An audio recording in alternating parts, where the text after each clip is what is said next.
इस वक्त का आज का सबसे बड़ा ओपिनियन पोल, और ये ओपिनियन पोल हम बार बार आपको बता रहे हैं, ये सारे अलायंस बनने के बाद हुआ है, जहां एनडीए में 38 पार्टियां आ गई, विपक्ष की 26 पार्टियां एकजुट हो गई हैं। यूसीसी के मुद्दे के बाद ये ओपिनियन पोल है।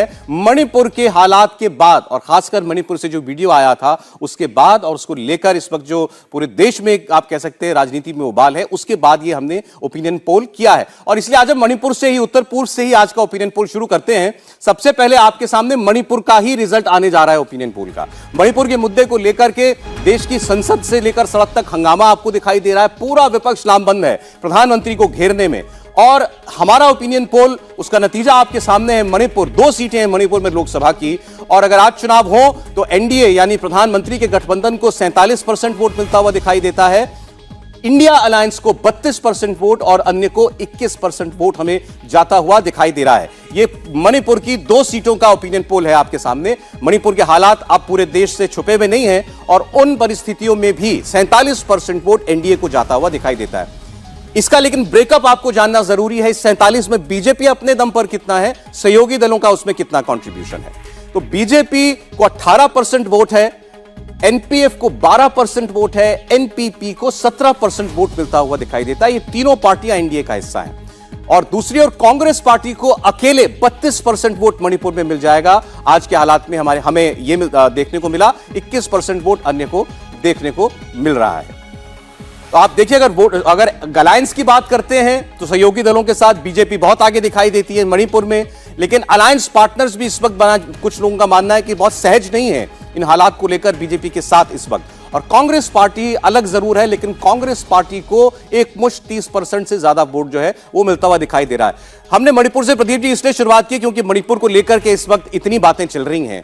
और क्या मणिपुर का मुद्दा मणिपुर तक ही रह जाएगा, या आपको लगता है कि इसका देश में कोई मैसेज जा रहा है? नहीं, निश्चित रूप से मणिपुर का मुद्दा मणिपुर तक नहीं रहेगा, पूरे देश में इसका मैसेज जाएगा। लेकिन ये निर्भर करेगा इस बात पर कि अपोजिशन इसको किस रूप में पेश करता है।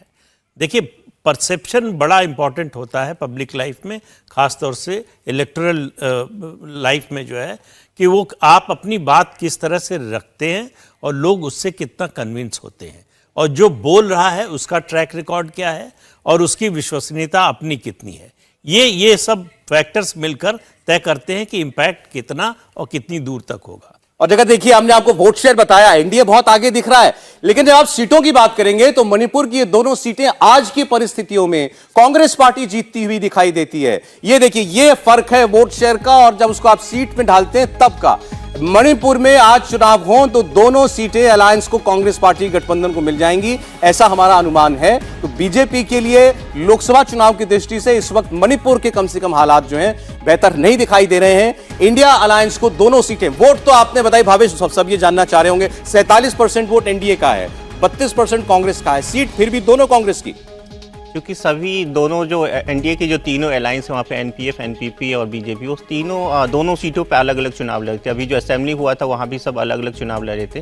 तो वहाँ पे जो बीजेपी का जो सीट है, जो पिछली बार बीजेपी जीती थी, इनर मणिपुर जो जहाँ जीती थी, वहाँ पे उनको कांग्रेस, दोनों जगह कांग्रेस हमेशा फाइट में रही है, नंबर 1 नंबर 2 पार्टी हमेशा रही है। लेकिन जो बीजेपी के जो अलायंस है, कुछ यहाँ पे है और कुछ वहाँ पे, इनर और आउटर दोनों में बटे हुए हैं। पहला रीजन ये हुआ। दूसरा रीजन ये है कि जब ये 7 चुनाव लड़ेंगे तो इनका वोट का कन्वर्ट तो होगा नहीं, इसलिए कांग्रेस वहाँ पे सिंगल लार्जेस्ट पार्टी बनेगी। और चूंकि नेशनल चुनाव होगा तो उसमें जो बड़ी पार्टी होगी उनको ज़्यादा फायदा होगा, और कांग्रेस यहाँ दोनों सीट जीत सकती है। हर्षवर्धन जी, मणिपुर में ओपिनियन पोल बता रहा है कांग्रेस 2, एनडीए 0। नहीं, मुझे लगता है कि ये इस वक्त की जो एक तरह से कहते हैं ना, कई बार सेंटिमेंट सब पर हावी होता है। तो भावेश जी पर हावी भले न हुआ हो, लेकिन जिन्होंने भावेश जी को बताया होगा वो इस वक्त भावना में भरे हुए लोग हैं, वो भावुक हैं। मणिपुर से शर्मसार करने वाले वीडियो आए, मणिपुर में जिस तरह की घटना हुई उसके लिए भारतीय जनता पार्टी की, वहां की सरकार और देश की सरकार पर भी सवाल उठ रहे हैं, जो उठने ही चाहिए। लेकिन जब आप कहते हैं कि मणिपुर की 2 लोकसभा सीटें हैं, उसका चुनाव होगा तो किसको वोट जाएगा, यही तो आरोप लग रहा है बीरेन सिंह पर, कि वो वहां की बहुसंख्यक आबादी मैतेई के पक्ष में खड़े हैं।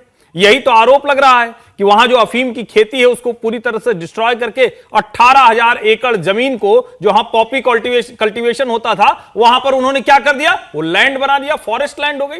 तो मुझे लगता है कि इतना आसान नहीं होने वाला है और भारतीय जनता पार्टी दोनों सीट हो सकता है ना जीत पाए, लेकिन एक सीट नहीं जीतेगी, इसमें मुझे कोई संदेह नहीं दिख रहा है। एक सीट कम से कम आपको लगता है कि वहां बीजेपी के पास आनी चाहिए? मेजॉरिटी सेंटिमेंट बीजेपी के साथ है, कुछ क्यों जोड़ रहे हैं इसमें? मैं देखिए, हर्षवर्धन जी का ये कहना सही है कि बीजेपी एक सीट में जरूर फाइट में रहेगी, पर देखिए अभी जो माहौल चले उसमें दोनों वर्ग, दोनों जो क्लास हैं, जो मैतेय और कुकी, दोनों हताहत है, दोनों ही लोग इनसे नाराज हैं और इसका असर सिर्फ वहाँ नहीं, आप बाकी राज्यों में भी दिखेगा। लेकिन जहाँ पे उसकी नंबर्स जितने कम होंगे उसके अकॉर्डिंग वहाँ पे रिफ्लेक्ट होगा। मणिपुर में जहाँ तक बात है, जो आउटर मणिपुर है, वहाँ पे बीजेपी वैसे भी पिछली बार बहुत अच्छी स्थिति में नहीं थी, वहाँ पे कांग्रेस और एनपीएफ के बीच फाइट हुई थी। एनपीएफ बीजेपी का अलायंस जरूर है, लेकिन बीजेपी वहाँ पे बहुत ज्यादा प्रेजेंस नहीं रखती। देखिए, हमने मणिपुर से शुरुआत की, मणिपुर को लेकर चर्चा ज्यादा, और मणिपुर का असर क्या मणिपुर के बाहर, पूर्वोत्तर के भी बाहर जाएगा, यह भी हमारे सामने सवाल था। राशिद किदवई साहब, सर्वे में तो अभी बीजेपी पिछड़ती हुई दिखाई दे रही है, यानी कहीं ना कहीं मणिपुर को लेकर जो माहौल बना है और विपक्ष जिसको और आगे बढ़ाना चाहता है, मणिपुर खास में तो उसका असर दिख रहा है। जी सौरभ, देखिए मैं अपने मित्र हर्षवर्धन त्रिपाठी जी से इस तरीके से सहमत हूं कि सीटें जिसकी भी आई, हो सकता है ऐन मुमकिन हो कि वो दोनों सदस्य जो है वो एनडीए में चले जाएं। मेजॉरिटी देखिए, आप पूर्वोत्तर की राजनीति देखें तो असम और त्रिपुरा को छोड़ के भाजपा का कहीं पर भी व्यापक जन आधार नहीं है, लेकिन सरकारें हैं। मैं पिछले चुनाव में था, मेघालय में मैंने देखा भाजपा की उतनी ही सीटें आई जितनी पिछली बार थी, यानी 2 से 5 के बीच में, और पूरा का पूरा बहुमत मिल गया। जिसके खिलाफ लड़े वो भी उनके साथ हो गया। तो ये पूरी वहां की राजनीतिक स्थिति जो है बड़ी अजीब है और दिलचस्प है। इसीलिए मैं कह रहा हूं कि भाजपा के लिए अपने बूते पे अगर वो बहुमत देश से, मतलब रेस्ट ऑफ इंडिया से लाती है, तो मणिपुर वाले भी हो सकता है खिसक जाए। लेकिन अगर सामान्य चुनाव होता है बीजेपी की, अगर जैसे मैंने कहा 220 सीटें देश भर में आती हैं, तो ये सब लोग कोई नहीं मतलब खिसकेंगे और एक वैकल्पिक सरकार बनने की संभावना बहुत ज्यादा होगी। देखिए, मणिपुर के अलावा उत्तर पूर्व में आसाम को आप जोड़ दीजिए तो 25 लोकसभा सीटें आती हैं, और बीजेपी ने ये नॉर्थ ईस्ट रीजन भी पूरी तरीके से स्वीप किया था 2019 के अंदर। तो अब हम यहाँ मणिपुर के बाद मिजोरम, मेघालय, नागालैंड, अरुणाचल, त्रिपुरा, सिक्किम, असम क्या कह रहा है वो भी आपको बताएंगे। लेकिन मणिपुर को लेकर जहां इतना सवाल हुआ, और बीजेपी के आप नेताओं से बात कीजिए या बीजेपी के समर्थकों से बात कीजिए, तो उनका कहना यह है कि वहां के हालात जो हैं उसके पीछे हिस्टोरिकल वजह हैं, और नरेंद्र मोदी एक किस्म से उन दशकों पुरानी मुद्दों को सुलझाने की कोशिश कर रहे हैं। तो आज के हालात जो हैं बड़ी पुरानी बीमारी को जो है वो रिफ्लेक्ट करता है। लेकिन जो भावेश ने कहा, अभी कुछ नाराजगी वहां पर जरूर है बीजेपी के साथ, ये दिखाई दे रहा है ओपिनियन पोल में भी। संजीव श्रीवास्तव जी।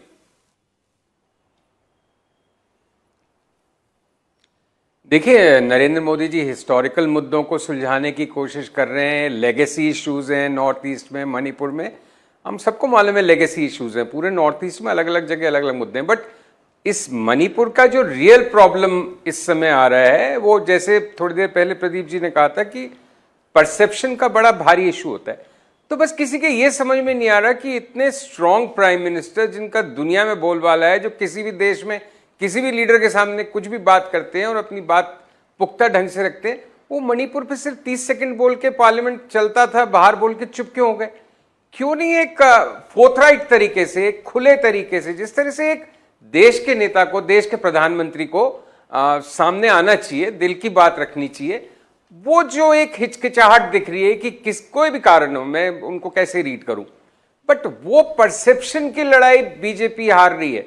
अगर कल को नागालैंड में कुछ होता है, मणिपुर में कुछ हुआ है, तो देखिए हर जगह के रीजंस हिस्टोरिक होते हैं, लेकिन आप उनको उस समय कैसे एड्रेस करते हैं और आपके पब्लिक एक पॉस्चरिंग क्या रहती है, वो दोनों में बीजेपी और प्राइम मिनिस्टर इस समय कमजोर नजर आ रहे हैं, वो डिसाइसिव नहीं नजर आ रहे। क्या कहेंगे इस पर समीर साहब? मणिपुर को लेकर जो माहौल बना उसमें बीजेपी पिछड़ती नजर आ रही है, ये संजीव जी का कहना है। देखिए, मैं आपको 2014 के पहले ले जाना चाहता हूं। आप देखिए 2014 के पहले भारतीय जनता पार्टी की वहां पर क्या स्थिति थी, बहुत वीक थी Bharatiya Janata party north east के सारे स्टेट के अंदर।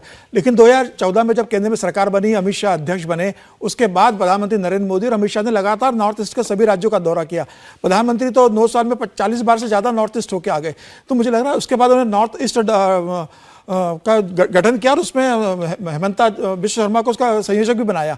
तो मुझे लग रहा है भारतीय जनता पार्टी ने संगठन लेवल पे बहुत वहाँ अच्छा काम किया है, तो निश्चित रूप से आने वाले समय में उनको उसका फायदा मिलने वाला है। नहीं, वो कह रहे हैं कि आज का इशू कैसे हैंडल किया, सवाल ये है। हाँ, ये जरूर ठीक है, पुरानी समस्या है दोनों समुदायों के बीच जो चली आ रही है लंबे समय से, उसमें जरूर थोड़ी सी पार्टी से चूक हुई। इस बात को मैं मानता हूं कि केंद्र सरकार को इसके अंदर दखल देना था, और अमित शाह खुद वहां 3 दिन रह के आए, उसके बाद उन्होंने सर्वदलीय बैठक करी, इसके सबसे चर्चा करी इसके अंदर।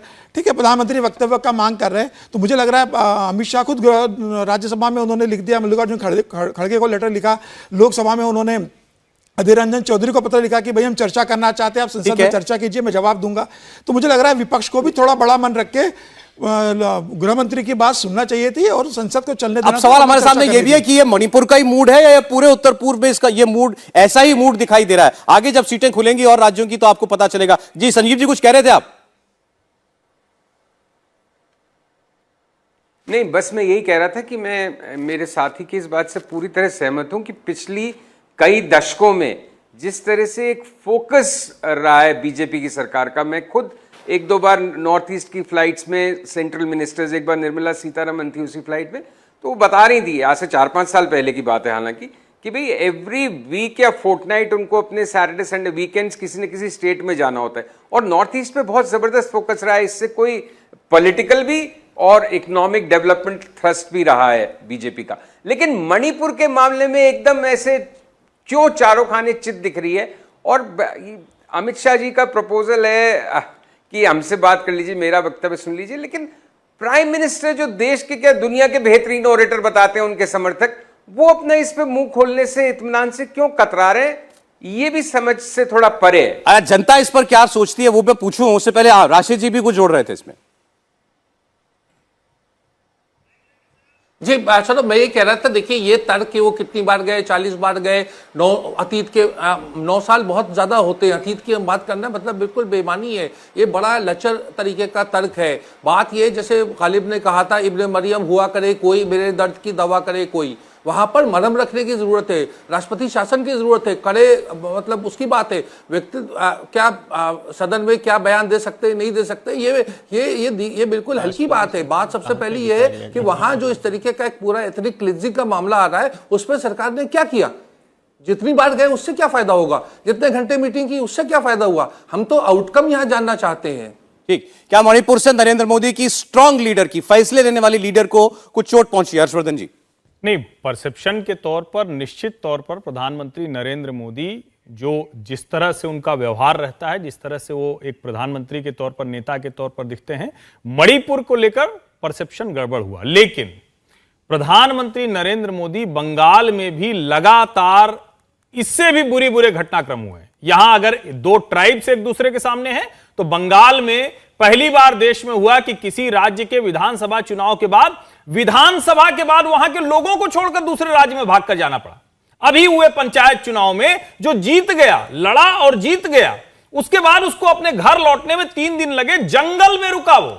लेकिन प्रधानमंत्री के तौर पर उन्होंने राज्यों की घटना पर उस तरह से बात नहीं की। हां, अगर आप कहेंगे नेता के तौर पर, मुझे भी लगता है कि उनको बात रखनी चाहिए थी। क्यों? क्योंकि वहां उन्हीं की पार्टी की सरकार है। और यहां एक बात जो सबसे महत्वपूर्ण है, जब आप कह रहे हैं कि एन बीरेन सिंह की सरकार है, यह सरकार के निर्णय से नहीं हुआ, न राज्य न केंद्र, न वहां कोई ऐसी घटना किसी राजनीतिक दल की हुई, यह उच्च न्यायालय का एक निर्णय आता है। यहां जवाबदेही बीरेन सिंह की बनती है कि वो क्यों नहीं इसको संभाल पाए और अभी भी क्यों नहीं संभला, जिस पर प्रधानमंत्री को देश सुनना चाहता है। यह बिल्कुल दुरुस्त बात है। चलिए, तो मणिपुर को लेकर के जो सर्वे में लोगों की राय दिखी है, वो बीजेपी के लिए कोई बेहतर राय नहीं है। दोनों राज्य मणिपुर की कांग्रेस पार्टी जीत सकती है अगर आज चुनाव हो जाए, ये हमें वहां की आवाज सुनाई देती है, हमारे सर्वे का नतीजा है। मणिपुर का असर असम में नहीं रिफ्लेक्ट होता हुआ दिखाई दे रहा है, राशिद किदवई साहब। जी बिल्कुल, देखिए जो वहाँ की राजनीतिक स्थिति है, वहाँ बिल्कुल विपक्ष जो है, जो इंडिया अलायंस है, वो इस समय बहुत असम में बहुत कमजोर है। बहुत सारा उन्हें वहाँ होमवर्क करना है। होमवर्क के बाद भी कितना नतीजा निकलता है ये देखने वाला होगा। देखिए अभी जो मध्य प्रदेश, राजस्थान, छत्तीसगढ़, तेलंगाना वगैरह के चुनाव हो रहे हैं, उस चुनाव में अगर विपक्ष का प्रदर्शन, विपक्ष मतलब गैर भाजपा राजनीतिक दलों का प्रदर्शन अगर अच्छा होगा, तो इस सब जगह आप देखिएगा थोड़ा स्थिति में सुधार भी हो सकता है। राज्यों का विधानसभा चुनाव के नतीजों का असर आपको लगता है लोकसभा के लोगों के मानस पर पड़ेगा? जी जी, क्योंकि उसका ऐसा लगेगा कि एक संदेश जाएगा जो जिन छोटे दलों की बात जो हमारे मित्र भावेश झा कर रहे थे, वो उनको लगेगा कि ये भी एक विनिंग कॉम्बिनेशन हो सकता है इंडिया अलायंस, तो उसकी तरफ वो लोग खींचेंगे और जुड़ेंगे, उससे वहां की नहीं, राजनीति में फर्क पड़ेगा। देखिए ऐसा है कि इस तरह की उम्मीद 2018 में भी लगाई जा रही थी, जब 2017 दिसंबर में कांग्रेस जो है उसने बहुत अच्छा प्रदर्शन किया, बीजेपी को 100 से नीचे ले आई। उसके बाद 3 राज्यों में बीजेपी हार गई, मध्य प्रदेश, राजस्थान, छत्तीसगढ़। तो ये माने जाने लगा कि लोकसभा चुनाव पर भी इसका असर पड़ेगा, लेकिन हमने नतीजा देखा इसका कोई असर नहीं पड़ा। तो लोकसभा चुनाव, विधानसभा चुनाव, लोग अलग अलग तरह से वोट करते हैं और लोकसभा चुनाव में प्रधानमंत्री के नाम का 7-8% वोट अतिरिक्त आता है, जिसकी काट अभी तक विपक्ष के पास नहीं है। समीर जी कुछ कह रहे थे? और मैं कह रहा हूँ आसाम को लेके मुझे थोड़ा पर्सनली मुझे लग रहा है कि आसाम में भारतीय जनता पार्टी की सीटें ज़्यादा आना चाहिए, क्योंकि देखिए 2009 में भारतीय जनता पार्टी को 9 सीटें आई थी, सॉरी 2019 में भारतीय जनता पार्टी की 9 सीटें आई हुई थी। कांग्रेस की 2014 को देख लो आप, 2019 को देख लो, 3-3 सीटें थी। AIUDF की लास्ट चुनाव में 1 सीट आई थी 2018 के। तो मुझे ऐसा लग रहा है कि जिस स्थिति में वहाँ पे मुख्यमंत्री काम कर रहे थे हेमंत बिस्वा शर्मा, और जिस हिसाब से भारतीय जनता पार्टी का संगठन मजबूत है, संघ का बहुत बड़ा नेटवर्क है वहाँ पर, और कांग्रेस जिस हिसाब से वहाँ वीक हो गई है, तो मैं उम्मीद कर रहा था कि कम से कम 11-12 सीटें हेमंत बिस्वा शर्मा जिता देंगे। लेकिन अगर 10 सीटें आ रही है तो पिछले चुनाव की तुलना में 1 सीट ज्यादा आ रही है। अगर AIUDF आ जाए तो 9 हो जाएंगे, अलायंस हो जाएंगे तो कम हो जाएंगे। लेकिन कांग्रेस कितनी सीटें कम हो नहीं रही है, अब 3 में से कांग्रेस को 1 सीटें मिल रही है। मेरे हिसाब से लगता है कि कांग्रेस का तो वहाँ खाता भी नहीं खुलना चाहिए था, जिस हिसाब से वहाँ पर वर्क हो रहा है बेसिकली। अति उत्साह में ऐसा नहीं था बोलना चाहिए। वहाँ की कांग्रेस पुरानी पार्टी है और देश में हर राज्यों में उनकी स्थिति ठीक ठाक है। तो ये अलग बात है कि वहाँ पे पॉलिटिक्स एक ऐसी होगी कि कांग्रेस बहुत पीछे चली गई, लेकिन कांग्रेस का प्रेजेंस है वहाँ पे। और जो 2 अलग छोटी पार्टियां AIUDF और कई सारी पार्टी वहाँ पे बनी है, उनका भी ठीक ठाक प्रेजेंस है। लेकिन ये होता है कि विनिंग नहीं, AIUDF के साथ दिक्कत ये है कांग्रेस के अलायंस में, कांग्रेस के लोगों को भी लगता है कि उनके साथ आते ही संजीव जी मैं आ रहा हूं 1 मिनट, फिर जो है वो काउंटर पोलराइजेशन हो जाता है, जिसका नुकसान हो जाता है।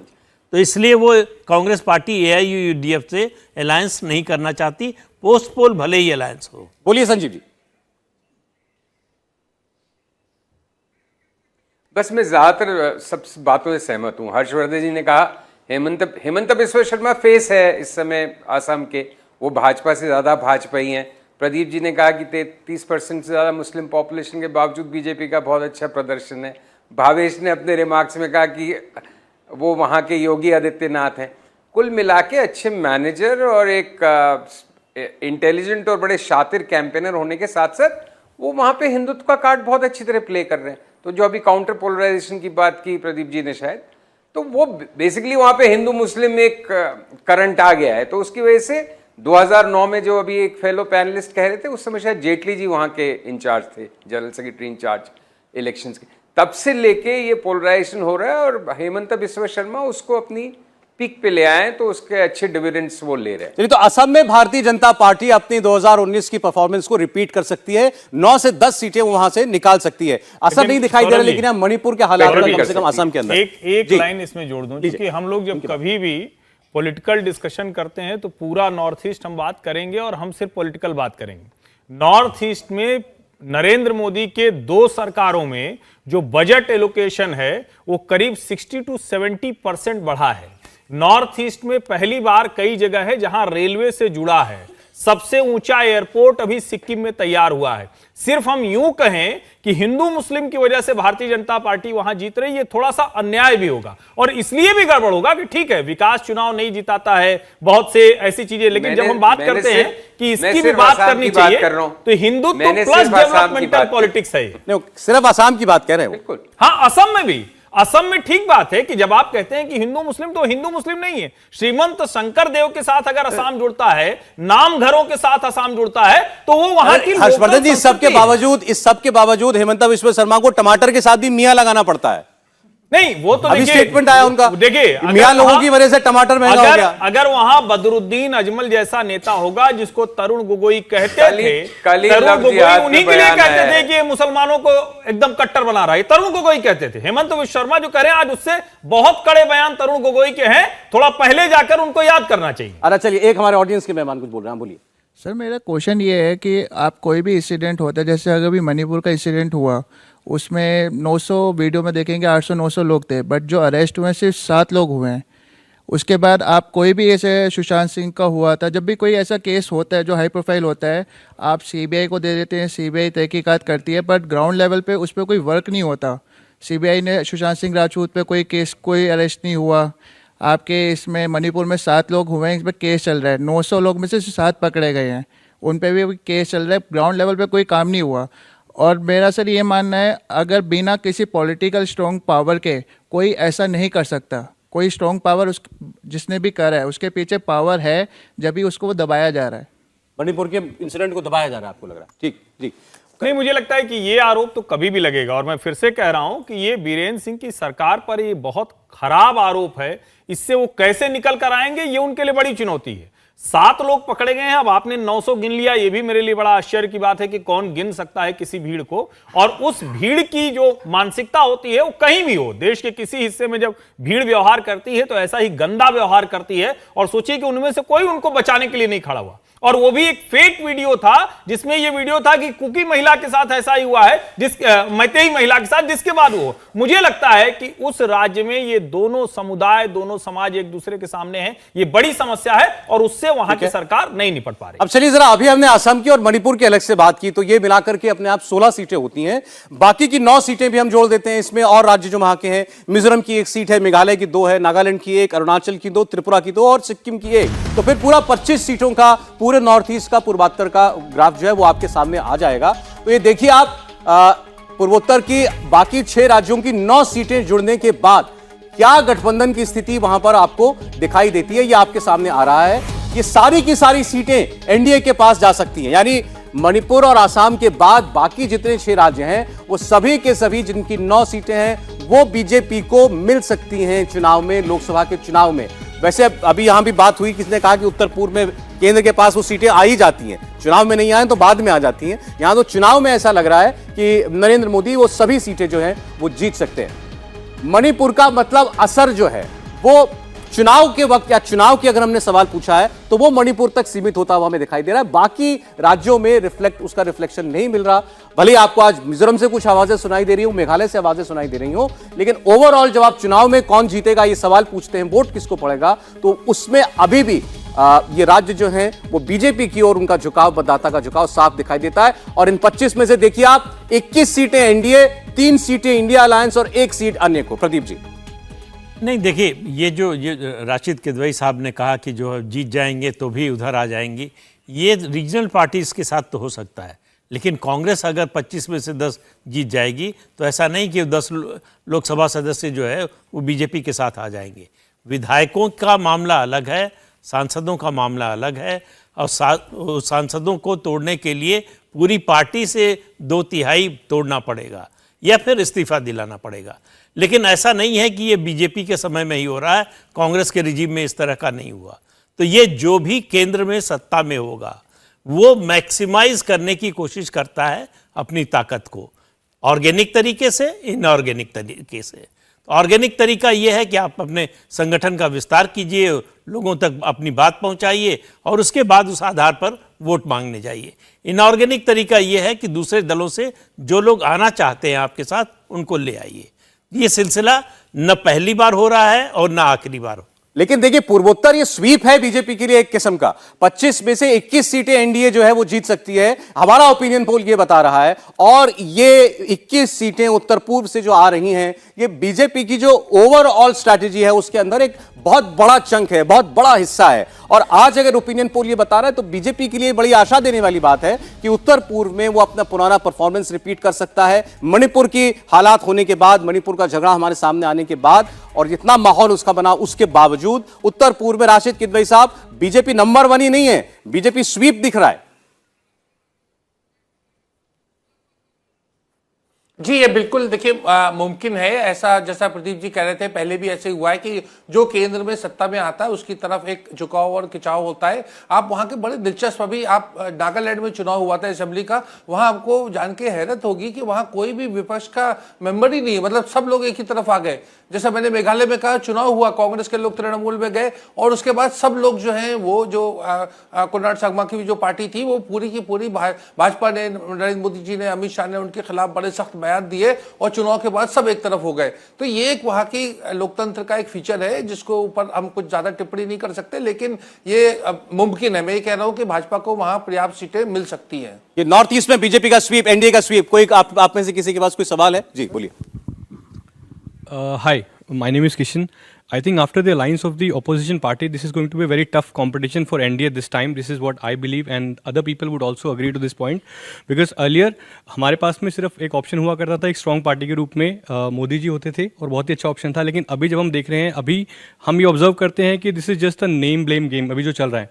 जब हम देखते हैं एनडीए का कोई एक ऐसा उनका बयान देखते हैं तो वहाँ पे बोलते हैं कि INDA, India means Indian Mujahideen, India East Indian company, but at the same time when we look at the opposition, right, तो वहाँ पे वो बोलते हैं कि इंडिया वर्ड तो मेक इन इंडिया में भी यूज़ हुआ है, एंड देन इंडिया वर्ड जो है बाकी गवर्नमेंट ऑफ इंडिया से हम रिप्रेजेंट करते हैं जब हम सेंटर को रिप्रेजेंट करते हैं, राइट। सो अभी जो जनता है उनको सबको पता है कि कौन क्या कर रहा है, किस तरीके से कर रहा है, but this is going to be a very tough competition. Because अभी जो कंडीशन हमने देखी है, जो अभी मणिपुर में हुआ है, वहाँ पे आइडियली जो सिचुएशन जब लॉ एंड ऑर्डर की होती है तो वहाँ पे आर्टिकल 356 जो प्रेसिडेंट्स रूल था वो अप्लाई हो जाना चाहिए था, which we could not see anywhere.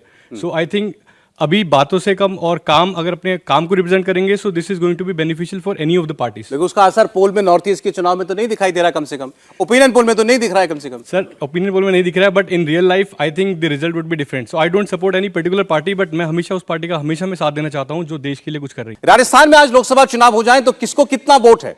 Narendra Modi अभी राजस्थान का दौरा भी कर रहे हैं। राजस्थान की तस्वीर बिल्कुल एक तरफा दिखाई दे रही है। 49% वोट, 49% वोट बीजेपी को मिल सकता है, 40% वोट कांग्रेस पार्टी को जा सकता है और 11% वोट अन्य को मिल सकता है। ये 25 सीटों के लिए, जो राजस्थान की 25 सीटें हैं, उसका सर्वे का नतीजा आप देख रहे हैं। 49% वोट बीजेपी को हासिल हो सकता है और 40% कांग्रेस पार्टी को। याद कीजिएगा 2014 और 2019 वो स्वीप यहां बीजेपी का था। 25 की 25 सीटें एनडीए के पास हैं इस वक्त भी, इसमें 24 अपनी भाजपा की हैं और 1 उनके सहयोगी की है। अब आज की परिस्थिति में 49% वोट सीटों में कैसे तब्दील होगा यह हम आपको बताएंगे। वोट लेकिन साफ साफ इशारा कर रहा है कि बीजेपी यहां पर अभी काफी लीड में दिखाई देती है कांग्रेस के आगे। अब हम जब सीटों की बात कर रहे हैं तो हम इसको कुछ राजस्थान के क्षेत्रों के हिसाब से देखेंगे, अलग अलग रीजन के हिसाब से आपको बताएंगे। पहले राजस्थान का हड़ौती इलाका, यहां पर 7 सीटें हैं। हड़ौती क्षेत्र में राजस्थान के इन 7 सीटों में से 6 भारतीय जनता पार्टी जीत सकती है और 1 कांग्रेस पार्टी जीत सकती है। तो कांग्रेस का खाता खुल रहा है, यह बात तो सर्वे में साफ दिखाई दे रही है कि राजस्थान में 1 सीट अभी तक साफ है कि 1 सीट कांग्रेस पार्टी बीजेपी या एनडीए से छीनती हुई दिखाई दे रही है। तो इसको आप प्लस मानिए कांग्रेस पार्टी के लिए। जब आप ओवरऑल बात करते हैं तो 1 सीट भी छीनना राजस्थान जैसे प्रदेश में बीजेपी से बड़ी बात थी। अब अगला मारवाड़ का इलाका, मारवाड़ के रीजन में भी 7 सीटें हैं। यहां 2 सीटें कांग्रेस को मिलती हुई दिखाई दे रही हैं, 5 सीटें बीजेपी, 2 सीटें कांग्रेस। अभी तक आप देखिए इन 14 में से राजस्थान की 4 सीटें बीजेपी को, 3 सीटें कांग्रेस पार्टी को जाती हुई हमें दिखाई दे रही है। यानी कुछ नुकसान बीजेपी को 19 की तुलना में राजस्थान में होता हुआ दिखाई दे रहा है। मेवाड़ की 8 सीटें क्या बताती हैं? मेवाड़ की 8 सीटों में से 7 सीटें जो हैं वो बीजेपी जीत सकती है, 1 सीट कांग्रेस पार्टी और निकाल सकती है राजस्थान से। बीजेपी 7, कांग्रेस पार्टी 1 मेवाड़ में। तो ये आपके सामने सभी राज्यों, पूरी 25 सीटों का जो सर्वे है वो हम रख रहे हैं। अब शेखावटी इलाके के हाल देखते हैं। यहां पर 3 सीटें हैं, यहां पर बीजेपी तीनों की तीनों सीटें जीत सकती है। कांग्रेस पार्टी को एक भी सीट मिलती हुई नहीं दिखती शेखावटी रीजन में। लेकिन आप ओवरऑल अगर देखेंगे तो कांग्रेस पार्टी पिछली बार की तुलना में यहां से बीजेपी से सीटें छीनती हुई दिखाई दे रही है। ओवरऑल 21 भाजपा, 4 कांग्रेस। जो 14 में और 19 में बीजेपी या एनडीए 25 और कांग्रेस 0 होता था, वो आज बीजेपी 21 और कांग्रेस 4 हो सकता है। तो सीधे सीधे 19 का जो गणित था उसमें बीजेपी -4 कर दीजिए, कांग्रेस +4 कर दीजिए। राजस्थान में 21 सीटें स्वीप ही है, लेकिन बीजेपी का 19 का परफॉर्मेंस नहीं है। ये यहां कांग्रेस पार्टी डायरेक्ट फाइट में 4 सीटें बीजेपी से छीन सकती है, यह हमारा ओपिनियन पोल बता रहा है। संजीव श्रीवास्तव साहब, 21-4 बीजेपी कांग्रेस राजस्थान। नहीं, मुझे लग रहा है कि ये नहीं, बस संजीव जी से पूछा। संजीव जी, बिल्कुल पॉसिबल है, इससे भी ज्यादा। देखिए 21-4 भी हो सकती है, 18-6 भी हो सकती है, 17 से बहुत कुछ इस बात पे निर्भर करेगा कि नवंबर के इलेक्शंस में क्या होता है विधानसभा में। अगर विधानसभा में किसी तरह से कांग्रेस की सरकार रिपीट हो जाती है, क्योंकि अभी कांग्रेस का और बीजेपी का बड़ा कांटे का मुकाबला है विधानसभा में, तो उससे मैं मानता हूं, जो हम पहले बात कर रहे थे कि विधानसभा और लोकसभा चुनाव में अंतर मतदाता के दिमाग में स्पष्ट हो गया है। लेकिन फिर भी एक सत्तारूढ़ पार्टी अगर रिपीट करती है, जो कि नहीं आमतौर पे होता है, 25-30 साल में पहली बार होगा, अगर बाई चांस अशोक गहलोत आते हैं तो वापस, तो उसका भी एक उसका एडिशनल फिलिप होगा। तो अभी जो 21-4 दिख रहा है वो 20-5 भी हो सकता है, 19-6 भी हो सकता है, मुझे नहीं मालूम। लेकिन डेफिनेटली ये भी बात सही है कि prime minister Modi number 1 choice रहेंगे प्राइम मिनिस्टर के लिए, तो वो आंकड़ा heavily weighed in favour of BJP रहेगा। बट जैसे तुम कह रहे थे सौरभ लगातार कि माइनस हो रहा है बीजेपी के लिए, अब बड़ा चैलेंज जैसे जैसे आपका ये सर्वे आगे बढ़ेगा कि माइनस की भरपाई कहां हो रही है, यही बीजेपी के लिए 2024 की सबसे बड़ी चुनौती है।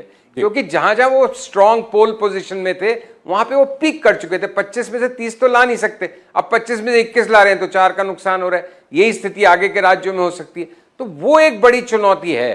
तो उसका जो भी सीक्रेट है, उसका जो भी उत्तर है, वो भावेश और आप बताएंगे हमें, सुनने के लिए हम आतुर हैं। चलिए, छोटा ही सही लेकिन नुकसान तो है बीजेपी के लिए राजस्थान में। समीर जी, बिल्कुल, अगर 2014 और 2019 का अगर परिणाम देखें राजस्थान में, तो 55% 2014 में वोट परसेंट स्थान और 2019 में 59% करीब बीजेपी को वोट मिला था।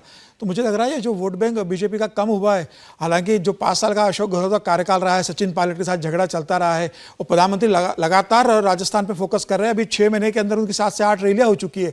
तो मुझे लग रहा है भारतीय जनता पार्टी के लिए थोड़ा निराशाजनक है, क्योंकि भारतीय जनता पार्टी मान के चल रही है कि 25 में से 24 सीटें किसी भी स्थिति में वहां हम जीत लेंगे, जिस हिसाब से भारतीय जनता पार्टी का वहां संगठन है और जिस हिसाब से केंद्र की योजनाओं का वहां पर काम हुआ, और कांग्रेस का जिस हिसाब से भ्रष्टाचार को लेकर लगातार बीजेपी हमलावर है। तो मुझे ऐसा लग रहा है कि आने वाले समय में थोड़ा इसमें परिवर्तन होगा और बीजेपी की सीटें बढ़ेंगी इसमें। देखिए, इंटरेस्टिंग ये है कि 25 में से 21 सीट जीती, आप कह रहे हैं निराशाजनक है बीजेपी के लिए। वो बच्चे वाली स्थिति इसके 95% मार्क है और माता पिता कह रहे हैं 98। 2 बार से लगातार 25 में से 25 देखने की आदत घर वाले इस पर भी खुश नहीं है। 2019 का कुछ नहीं है कि 99 क्यों नहीं है, 99 क्यों नहीं है? 100% क्यों नहीं है? मैं उसका रीजन बता देता हूँ। देखिए, कुछ दिनों पहले जो दिल्ली में प्रोटेस्ट हुआ था जाटों का, मेनली उसको जाट का ही प्रोटेस्ट मान लीजिए, जो रेसलर का प्रोटेस्ट हुआ था, उसके वजह से जाट वोट जो इन ब्लॉक बीजेपी को 2019-2014 में मिला था, उसमें एक बड़ी नाराजगी दिख रही है। जाट वोट बीजेपी के लिए इस बार लोकसभा में वोट करती है, तो वो वोट नहीं करी, वो लगभग 40-60 का हो गया, जिसके वजह से बीजेपी को आप देखेंगे लगभग 10% वोट का नुकसान हो रहा है,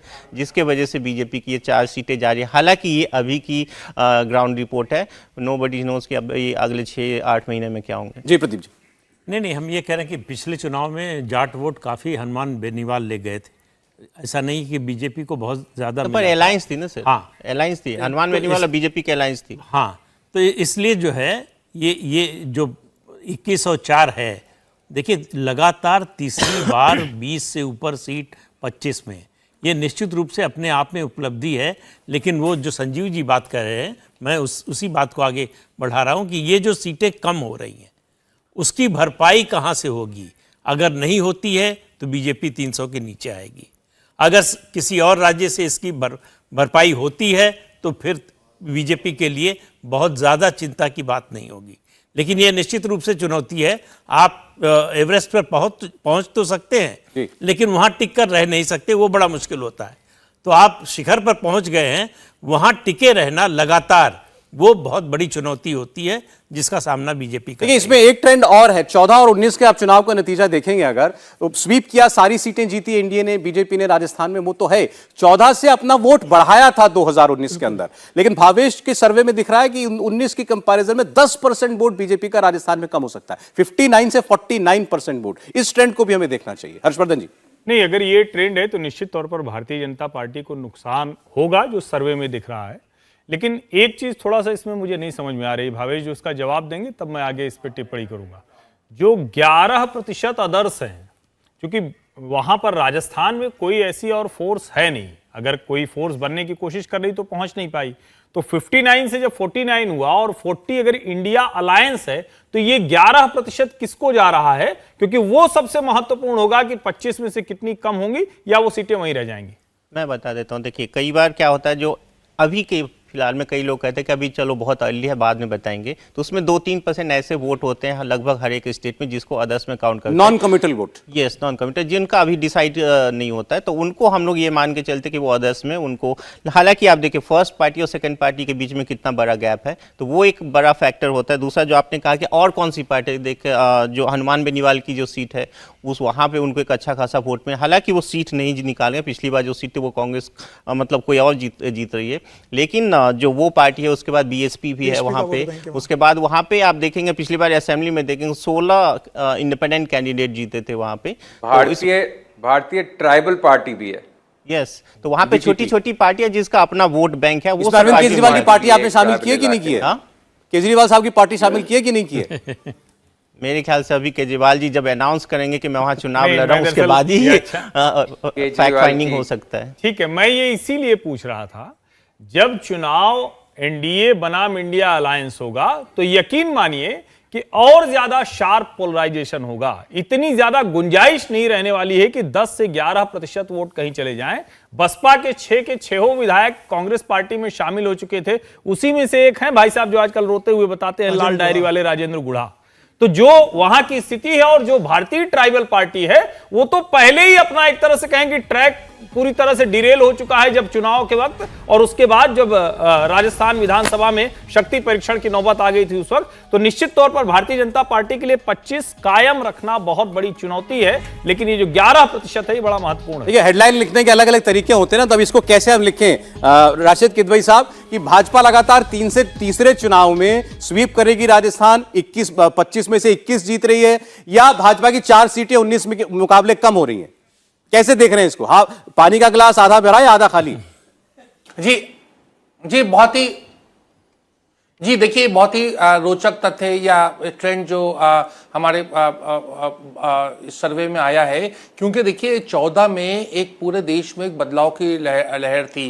नरेंद्र मोदी जी का लोग यूपीए से लोग बहुत निराश थे, पूरे लोग बदलाव चाहते थे और राजस्थान में उसकी पूरी हमें उसकी एक पूरी तरीके से नजर आया। 19 में जो एक सामान्य चुनाव होते होते फिर वहां के ऊपर पुलवामा की घटना हुई और फिर बालाकोट, तो देश का एक मिजाज बदला और वहां के ऊपर एक भावनात्मक मुद्दे के ऊपर एक वोटिंग हुई और वो हाई वोटिंग परसेंटेज जो हुआ वो उसको दर्शाता है। अब यही बड़ा मुद्दा है 2024 में अगर सामान्य चुनाव होता है, मतलब राजनीतिक दलों के बीच में, जाति समीकरणों के बीच में, तो मुझे लगता है कि 21-4 की स्थिति नहीं रहेगी, बदलेगी। जैसा संजीव कह रहे थे कि ये 18-7 हो सकती है, 16-8 हो सकता है, इस तरह के उसमें बदलाव आ सकते हैं। और ये ढलान प्रदीप जी 300 से नीचे कह रहे हैं, मैं बार बार कह रहा हूं कि 250 से नीचे भी जाएगा और 220 का आंकड़ा आएगा, ये तो आने वाला समय बताएगा। लेकिन ये बहुत रोचक तथ्य है कि भाजपा जो है वहां क्लीन स्वीप राजस्थान में नहीं कर पा रही है। देखिए एक चीज, हाँ, ये 220 और 240 का क्लब जो है 2014 से चल रहा है। 2014 में भी इसी तरह से बात कही जाती थी, बीजेपी 220 पहुंच जाए तो बड़ी बात है। 2019 में तो कहा गया कि बड़ा मुश्किल है 220 भी पहुंचना, उससे नीचे होगी। और नरेंद्र मोदी प्रधानमंत्री, दोनों चुनावों में कॉमन फैक्टर था कि नरेंद्र मोदी प्रधानमंत्री नहीं बन पाएंगे क्योंकि सीटें बीजेपी की इतनी कम हो जाएंगी। तो ये कोई नया नैरेटिव नहीं है, ये 14 और 19 के नैरेटिव को दोहराया जा रहा है, जो बाद में कहा जाएगा कि ये हो गया इसलिए ऐसा हो गया। नहीं, अब ठीक है, लेकिन तर्क तो है, उन्होंने कहा बालाकोट हो गया, नहीं तो 19 में भी वो 220-240 वाला होता। तो 14 में क्यों नहीं हुआ? बालाकोट तो नहीं हुआ था 14 में, तो माहौल बना दिया था। तो हर चुनाव में कोई ना कोई फैक्टर तो होगा, ऐसा तो है नहीं रूलिंग पार्टी चुपचाप घर जाके बैठ जाएगी। सही बात नहीं सर, अभी आपने राशिद साहब जो बात आप कह रहे थे कि अगर ये 21-4 हो सकता है तो और नीचे भी आ सकता है, हमें ये नहीं भूलना चाहिए। आप उस राज्य की बात कर रहे हैं अभी राजस्थान में, बार बार कह रहा हूं, जहां बीजेपी ने 14 से अपना वोट परसेंट 19 के अंदर बढ़ाया, यानी नरेंद्र मोदी और लोकप्रिय हुए। अब उनका वोट और कंसोलिडेट हुआ राजस्थान जैसे राज्य के अंदर, ऐसे और भी राज्य हैं। और अगर राजस्थान में 4 घट रही हैं, 10% वोट का असर बता रहे हैं भावेश 19 में और आज के ओपिनियन पोल में दिखाई दे रहा है, तो ये बाकी राज्यों में भी कहीं रिफ्लेक्ट करेगा, हम आगे देखेंगे। लेकिन ये 4 सीटें डाउन होने का मतलब ये है कि वो जो आप कह सकते हैं किला था, कम से कम वो किले वाली बात जो है वो नहीं रह गई है। कहीं ना कहीं कोई दरवाजा, कोई फाटक तोड़ने में कांग्रेस पार्टी कामयाब होगी। और ये डायरेक्ट कॉन्टेस्ट, यहां कोई एलआई नहीं है। बिल्कुल, मैं इसीलिए कह रहा हूं, ये 49% पे खड़े हैं। 50% वोट जिसके पास होगा वो क्लीन स्वीप करेगा। अब आप इतनी कल्पना कर रहे हैं कि एक जगह बहुत ज्यादा कंसंट्रेट हो जाएगा, दूसरी जगह एकदम भाजपा को वोट नहीं मिलेंगे, ऐसा पूरे राजस्थान के किसी क्षेत्र में भावेश जी का सर्वे भी नहीं बता रहा है।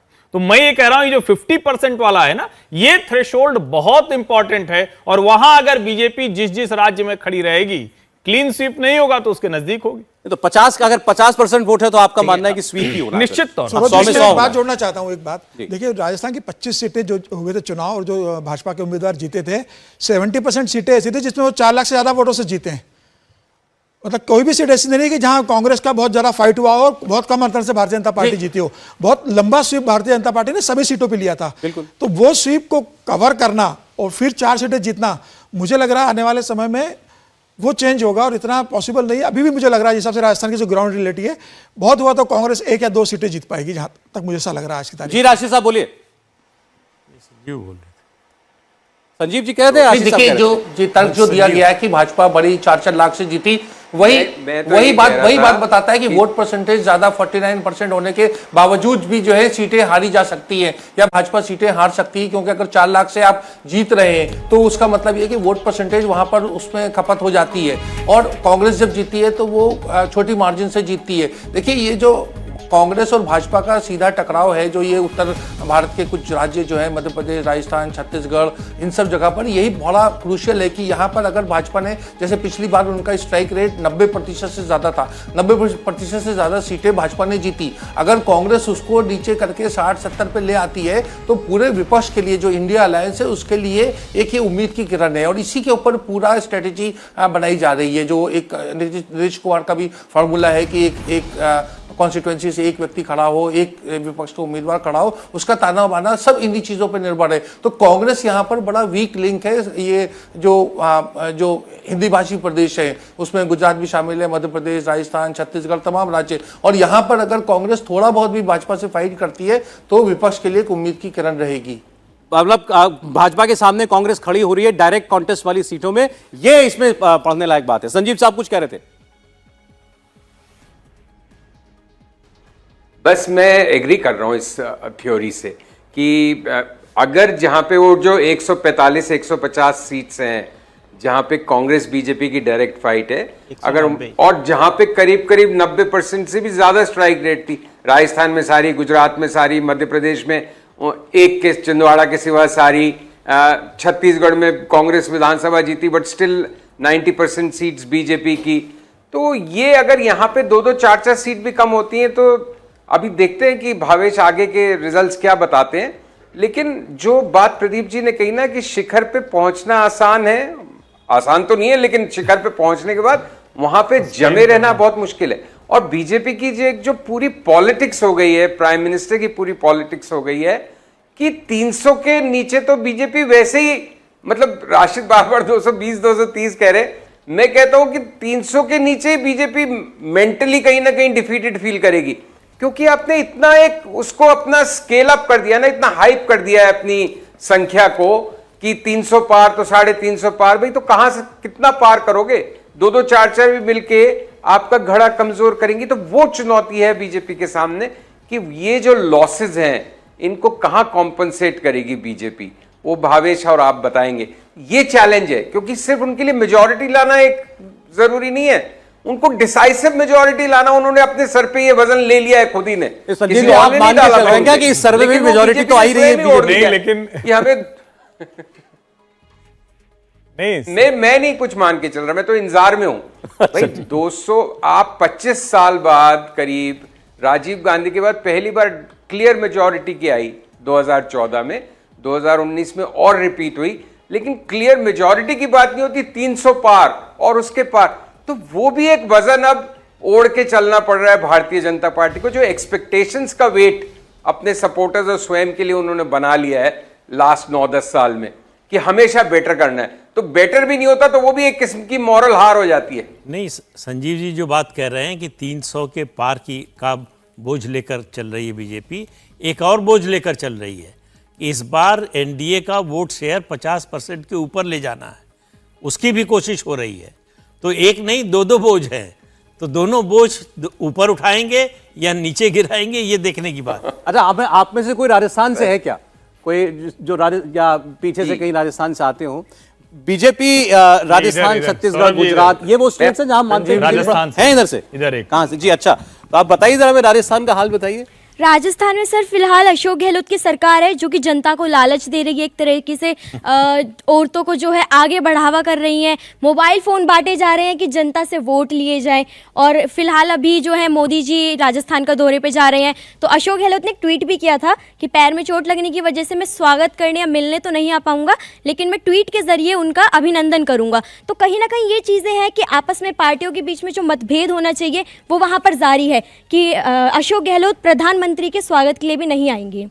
नहीं, अब ये बताइए, आपको लगता है कांग्रेस कुछ बेटर करेगी पहले की तुलना में? सर नहीं, कांग्रेस बेटर नहीं करेगी, क्योंकि कांग्रेस पार्टी में खुद ही बीच में जो था हम देख सकते थे नोकझोंक काफी बढ़ गई थी। सचिन पायलट और अशोक गहलोत, इनके बीच में भी देखा गया था, भारत जोड़ो यात्रा चली थी, पार्टी खुद ही टूट रही थी। तो कहीं ना कहीं जनता को पता है कि किसे वोट करना है, कौन सही उम्मीदवार होगा जो देश की और राजस्थान दोनों की उन्नति में अपना कदम बढ़ाएगा। 18 में राज्य में तो हरा दिया था जनता ने राजस्थान में बीजेपी को, और फिर 19 में चुनाव हुआ तो जिता दिया था। लेकिन सर राजस्थान में हमेशा से यही देखा गया है कि 5 साल बीजेपी 5 साल कांग्रेस, यही चलता है राजस्थान में। लेकिन इस बार ये राजस्थान लोकसभा में क्यों नहीं चलता 5 साल वाला? सर वो तो नहीं, बट राजस्थान में यही होता है, 5 साल कांग्रेस 5 साल बीजेपी। तो इस बार कहीं ना कहीं बीजेपी आएगी। 25 की 25 ले जाएगी आपको लगता है पिछली बार की तरह? 25 तो नहीं, क्योंकि इंडिया जो है, इंडिया अलायंस बन रहा है, उसमें कहीं ना कहीं वहां तो अलायंस का कोई है नहीं ना, लेकिन वो तो वहां तो बीजेपी और कांग्रेस सीधी लड़ाई है। कहीं नुकसान तो बीजेपी को होगा, लेकिन बीजेपी आएगी, पार्टी बीजेपी की आएगी वहां। अच्छा ठीक है, थोड़ा नुकसान हो सकता है, वही जो बात हम लोग कर रहे हैं, वही 95% नंबर वाली बात है ये। तो राजस्थान का सर्वे हमारे हिसाब से बीजेपी 21, कांग्रेस पार्टी 4, ये दिखाई दे रहा है। अलायंस का यहाँ कोई खेल नहीं है, यानी सीधे मुकाबले में अगर कांग्रेस पार्टी 4 सीटें निकाल रही है तो भले ही आप बेस बड़ा नीचे है, क्योंकि 50 सीट तो कांग्रेस की पूरी ही है, तो उस लिहाज से आप देखते हैं तो ये अच्छा परफॉर्मेंस कांग्रेस पार्टी का दिखाई देता है कि जहां पर आप 2 चुनाव से मान के चल रहे थे कि बीजेपी को कोई चुनौती नहीं है, कुछ सीटों पर कांग्रेस पार्टी जो है वो हमें खड़ी होती हुई दिखाई दे रही है। राजस्थान के अंदर ये स्पष्ट दिखाई दे रहा है। कुछ ट्रेंड अगर आपके पास विधानसभा चुनाव का भी हो तो भावेश बताइएगा, लोगों में बड़ी दिलचस्पी है भी विधानसभा में क्या होने जा रहा है। सर्वे किया होगा तो आप, ऐसा तो नहीं 2 बार अलग अलग टीमें भेजेंगे? नहीं, देखिए एक बार ही पूछवा लिए होंगे दोनों सवाल आपने। देखिए, विधानसभा और लोकसभा में राजस्थान हो या बाकी अमूमन पूरे देश का माहौल देखें तो लगभग 10% के आसपास वोट बीजेपी को एक्स्ट्रा मिलता है प्राइम मिनिस्टर मोदी के नाम पे। तो आप उसी के अकॉर्डिंग काउंट कर लीजिए, बीजेपी वहां पे फिलहाल एज की स्थिति में जरूर आपने 49% वोट दिया है लोकसभा में, आप कह रहे हैं 10% कम कर दीजिए तो 39% वोट। बाकी 5 साल का एंटी इनकम्बेंसी तो है कांग्रेस के साथ, लोग मान नहीं रहे, लेकिन एंटी इनकम्बेंसी उसका जोड़ देते हैं बीजेपी के लिए। ऐसे मैथमेटिक्स काम नहीं करता। देखिए, बहुत सारे परमुटेशन कॉम्बिनेशन देखने के बाद आप पाएंगे कि राजस्थान में कह रहे हैं कि विधानसभा पे अलग शो करिए, हम ऐसे नहीं बताएंगे, ऐसे ही कह रहे हैं आप। बिल्कुल सही पकड़ा आपने, खर्च किया है, बिल्कुल सही, ऐसे मुफ्त में ले जाना चाहते हैं। बिल्कुल सही पकड़ा आपने। पर में एक चीज और जो संजीव जी कह रहे थे, देखिए 190 सीट है देश भर में ऐसे जहां पे कांग्रेस वर्सेस बीजेपी हुई थी 2019 पे। ये कोई तीसरी पार्टी नहीं है, वहां पे तीसरी पार्टी नहीं थी। ठीक है, जिसमें यूपी की भी 4 सीटें हैं और बिहार की भी है, और अलग अलग पूरे देश भर की 190 सीटें, जिसमें बीजेपी 175 सीटें जीती थी। और बीजेपी का जो वोट शेयर वहां पे था लगभग 90% सीटों पे 50% से ऊपर। क्या बताते हैं 90% सीटों पर? 90% सीट जो बीजेपी जीती थी वहां पे उनका वोट शेयर 50% से ऊपर है। अच्छा, इन 190 में से 190 में बीजेपी कांग्रेस की डायरेक्ट 175 से 175 बीजेपी जीती, और इनमें से 90% सीटों पर 50% से ज्यादा वोट। तो ये इतना गैप है बीजेपी और कांग्रेस के बीच में। तो वही चीजें देखना है कि कांग्रेस इस गैप को कैसे पाटेगी। वो हो सकता है, देखिए अभी लोकसभा इलेक्शन में काफी समय, हो सकता है सिनेरियो बदल जाए। राजस्थान में देखिए, अभी पहले मैं एक चीज क्लियर कर दूं ताकि लोग कंफ्यूजन ना हो। देखिए, सीट का जो कन्वर्जन होता है वोट का, बहुत सारे फैक्टर्स को ध्यान में रखते हुए हम लोग करते हैं, जिसमें किसी पर्टिकुलर सीट का पिछले 3 चुनाव का क्या इतिहास है, वो सब ध्यान में रखते हुए तो 4 सीटें जो दिख रही है उसमें बहुत सारे फैक्टर को ध्यान में रखते हुए किया गया है। हालांकि 2 पार्टियों के बीच में बहुत ज़्यादा गैप है यहाँ राजस्थान में, बीजेपी वर्सेस कांग्रेस के बीच में, लेकिन ये 4 सीटें दिख रही है वो एक एंटी इनकमेंसी जो बीजेपी के 24 MP है उसके खिलाफ को रिफ्लेक्ट भी करते, वो भी करते हैं। अभी देखिए समीर जी ने जो बात कही, आपने अभी डेटा से उसको बताया कि वो क्यों सही है कि मार्जिन बहुत ज्यादा है, 50% से जीती बीजेपी, 4 लाख प्लस वाली मार्जिन वाली सीटें इनमें बहुत सारी हैं। उन्होंने इनका कहना यह था कि पहले आप वो मार्जिन कवर करें फिर उसके ऊपर वोट लाएं। ये इतना बड़ा फासला आ जाएगा 5 साल में, ये नहीं लगता कि कांग्रेस पार्टी कोई सीट निकाल पाए, ये उनका तर्क था। बिल्कुल सही। आप देखें ना कि बीजेपी और कांग्रेस वर्सेस बीजेपी इसीलिए तो चाहती है, आप देखिए प्रधानमंत्री का या बीजेपी के सभी नेताओं का आप देखिए इतना बड़ा अलायंस विपक्षी पार्टी ने बनाया, लेकिन बीजेपी के टारगेट पे अभी भी कांग्रेस ही है। बीजेपी चाहती है कि ये पूरे चुनाव बीजेपी वर्सेस कांग्रेस ही रहे, उसमें कोई और क्षेत्रीय पार्टी ना रहे, क्योंकि बीजेपी के लिए एक कंफर्टेबल सिचुएशन है कि वो यदि कम से कम वो 190 सीटें जहां पे कांग्रेस के साथ था बीजेपी का फाइट हो, तो वो उस स्थिति में अपने आप को एक एज अपने लिए मान के चलते। सामने अब दक्षिण के कुछ राज्यों का ओपिनियन पोल आने जा रहा है। शुरुआत करते हैं तेलंगाना से। 2019 में बीजेपी ने 4 सीटें यहां पर जीतकर सबको चौंकाया। वोट शेयर की अगर आप बात करें फिलहाल तो आपको दिखाई देगा भारत राष्ट्र समिति 23% वोट जीतती हुई दिखाई देती है, 28% वोट भाजपा को दिखाई देता है। यानी तेलंगाना में वोट शेयर में सबसे बड़ी पार्टी भारतीय जनता पार्टी बनती हुई हमें दिखाई दे रही है। ये तेलंगाना की सीटों के लिए आप ओपिनियन पोल देख रहे हैं और 23% वोट वो बीजेपी के पास जा सकता है, 3% 23% वोट कांग्रेस पार्टी को मिल सकता है, 3% वोट AIMIM को, 28% वोट भारतीय जनता पार्टी जीतती हुई दिखाई दे रही है। तो 23 पर BRS है, 23 पर कांग्रेस पार्टी है, 28% वोट 40 तेलंगाना वो BRS। अच्छा ठीक, हम करेक्शन करते हैं। करेक्शन, बीजेपी 28% है, BRS 40% है। वही इसलिए ये देखने में थोड़ा अजीब लग रहा था। BRS 40% वोट है, 28% वोट बीजेपी का है। Number 2 party Bharatiya Janata party बनती हुई दिख रही है। कांग्रेस 23% है, AIMIM को 3% और अन्य को 6%। तो इन 17 सीटों में जो तेलंगाना में है लोकसभा की, 4 सीटें बीजेपी जीती पिछली बार। नंबर 1 TRS थी, तब TRS हुआ करती थी, अब BRS हो गई है वो। लेकिन नंबर 2 पर भारतीय जनता पार्टी खड़ी हुई दिखाई दे रही है। सीटों में आप देखिए तो बीजेपी यहां पर 2 सीटें और जोड़ती हुई दिखती है, 4 सीटें बढ़कर 6 हो सकती हैं इस बार तेलंगाना में। BRS को 8 सीटें, कांग्रेस पार्टी को 2 और AIMIM को 1 सीट मिल सकती है। यह हैदराबाद की सीट है जहां से असदुद्दीन ओवैसी खुद चुनाव लड़ते हैं और जीत रहे हैं लगातार। तो लेकिन बीजेपी को तेलंगाना में पिछली बार की तुलना में 2 सीटें ज्यादा मिलती हुई हमें दिखाई दे रही हैं। तो इस लिहाज से बीजेपी के लिए अच्छी खबर है तेलंगाना से कि 2 सीटें वो एक्स्ट्रा ऐड कर सकती है अपनी झोली के अंदर। प्रदीप जी, तेलंगाना में बड़ी कोशिश थी भारतीय जनता पार्टी की। विधानसभा का अभी हम बात नहीं करते, वहां विधानसभा का चुनाव भी होना, वो कहानी दूसरी चल रही है। लेकिन लोकसभा में BRS के सामने लोग सीधे सीधे बीजेपी को देख रहे हैं, साफ है। देखिए, पिछले लोकसभा चुनाव के बाद से बीजेपी ज़्यादा एक्टिव हुई है तेलंगाना में। जो विधानसभा चुनाव हुआ उसमें उसको केवल 3 सीटें मिली थी, तो इसलिए उसको कोई भविष्य नज़र नहीं आ रहा था। तो लोकसभा में भी बहुत ज़्यादा मेहनत नहीं की बीजेपी ने, लेकिन जब 4 सीटें जीत गए तब लगा कि यहाँ परिवर्तन हो सकता है।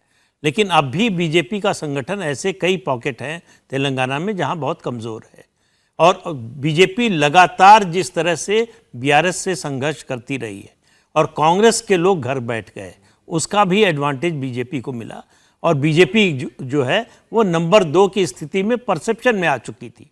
ये भवेश जी का सर्वे बता रहा है, आपका सर्वे बता रहा है कि बीजेपी सचमुच ज़मीन पर भी नंबर 2 की स्थिति में आ गई। थोड़ा उसके घर में अंदर समस्या है। बांदी संजय कुमार को अध्यक्ष पद से हटाना पड़ा। जो लोग BRS से आए हैं वो लोग उनसे नाराज़ थे, उनको संतुष्ट करने के लिए जी किशन रेड्डी को प्रदेश अध्यक्ष बनाना पड़ा। अब इस सब का कितना असर होगा और इसका नुकसान फ़ायदा दोनों। जी किशन रेड्डी ऐसे हैं जो सबको साथ लेकर चलने वाले व्यक्ति हैं। बांदी संजय कुमार का था कि वो अपनी चलाते थे, मनमानी करते थे, इस वजह से उनको मजबूरी में हटाना पड़ा। तो बीजेपी और BRS आमने सामने हैं। इसीलिए आप देखिए कि BRS का और के चंद्रशेखर राव का हमला जो है वो ज़्यादातर भारतीय जनता पार्टी पर है और सीधे वो मोर्चा लेते हैं प्रधानमंत्री से। प्रधानमंत्री वो अगर जाते हैं तेलंगाना तो रिसीव करने नहीं आते, जो प्रोटोकॉल है कि चीफ मिनिस्टर को आना चाहिए। पहले 1-2 बार उन्होंने बीमारी का या कुछ बहाना किया, उसके बाद साफ मना कर दिया। तो कुल मिलाकर जो परिस्थिति बनी है, ये बीजेपी की स्थिति शायद बेहतर होती अगर कर्नाटक कांग्रेस न जीती होती।